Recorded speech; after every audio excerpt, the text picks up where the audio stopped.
Expect the rain. Put your hands on it, y'all. Expect the rain. Come on, y'all. Catch it, say, expect. Expect the rain.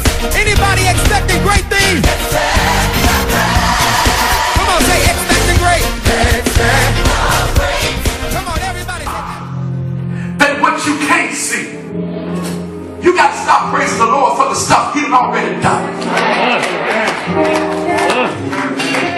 Okay, so your situation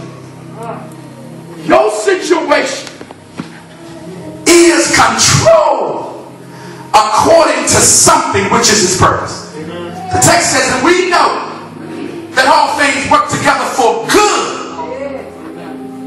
to them that love God and to them that are called according to whose purpose? His purpose. His purpose, my God. Yes, He allowed it to happen because His purpose is going to reveal why God allowed this to happen in your life. You ought to be glad that God has you partnership so He can use you just to show glory in the life of others. Can I bless somebody real quickly? Can you really help somebody when you are going through and you're still trusting God and you're still believing God? When somebody else falls into your situation, you can look at that person and say, I've been there before. I've been there before. I know how it feels when you're broke. I know how it feels when you got cancer. I know how it feels when you're saved. I know how it feels when your man walked out on you. But the Lord, He was my rock. He gave me what I need. And I come to let somebody know you are a testimony for somebody else.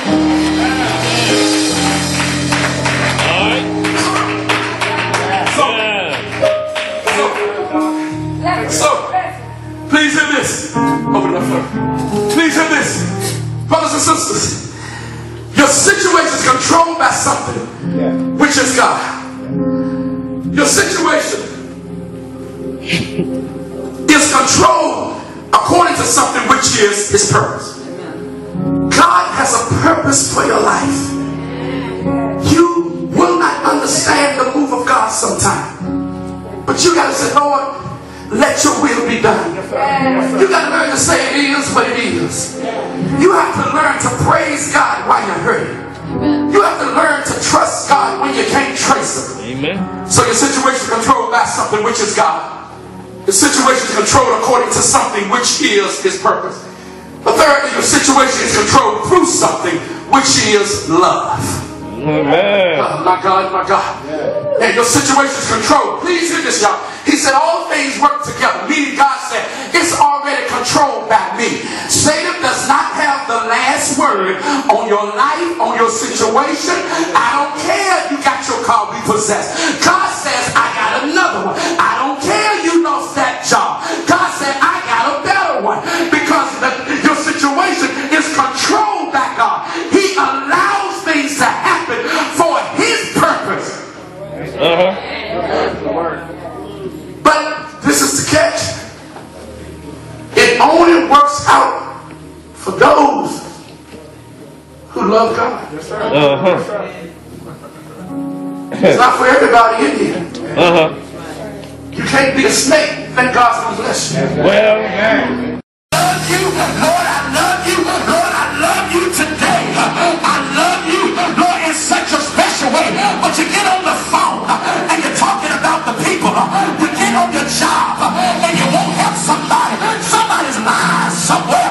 How can you love God if you hate your brother? Jesus said it best. He said that when I was naked, you did not clothe me. When I was hungry, you did not feed me. In order to love God, you gotta love people.